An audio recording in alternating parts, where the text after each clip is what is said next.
Hello everyone, welcome to Trek Chef, the show who brings Trek to your table. Hi, I am Tim, and today I'll show you how to make Zefram Cochrane's favorite cheese pierogies. So what's that channel all about? Simple. I'll bring your favorite show's dishes to your plate. So you can cook them, you get the recipe, and I try to be as authentic as possible.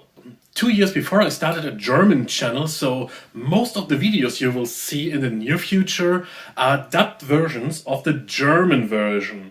I put the link in the description so you can check them out too. Of course I made a few adjustments because when I started I don't have a clue about YouTube and video making and so on because I'm a chef, I'm not a video producer. So sometimes the quality is pretty bad, I like to say. But now, without further ado, let's head into the kitchen and make Zefram Cochrane's favorite, the cheese pierogi. To start the filling for our pierogi, we need 500 grams of floury potatoes. A russet would be fine. So cut it in half and then cut it into 1-inch chunks and put them into salted water. Then dice up a Spanish onion into small cubes and fry them until golden brown. After the potatoes are cooked, drain the excess water, give them a little stumpy stump until you have a coarse mashed potatoes. Alternative, you can use a potato ricer. When it's coarse, then add your onions, give it a little stir, and now we can go on with your cheese. Since we cooked the potatoes in salted water, just add a little nutmeg and pepper to taste, and now add 200 grams of Swiss cheese or cheese of your choice. It's best to work in batches here. Just add cheese little by little, stir until all is well combined. It's important that you do this while the potatoes are hot, that the cheese melts and all is incorporated. Then have a taste and season with additional salt, pepper and nutmeg just to your taste. This mixture is cooling down, we start working on a dough. We need 300 grams of all-purpose flour and a pinch of salt. Add 1 medium-sized egg and then start incorporating this egg into the flour mixture. And then, while continuously mixing, we add 3/4 of a cup of lukewarm water little by little.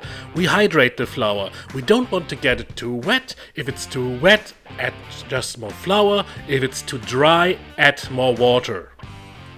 So after a few minutes, you divide the dough into halves and form 2 nice small balls that you put back in a bowl, cover with a towel and let it rest for at least half an hour. After the dough has rested, just sprinkle some flour over your work surface. Then slap your dough on your workbench and start rolling it out to about a thickness of 1/5 of an inch. Or 0.2 centimeters. This should be a thin dough, not too thick. And then start cutting out little discs with a 2-inch diameter. Do this until all the dough is into this little thinly discs. That would be perfect. Now you fill about 1 tablespoon of your filling in the middle of this little disc and then fold it over. It should not go out of the sides and then press it down, like this. So all is combined, all is closed, that's perfect.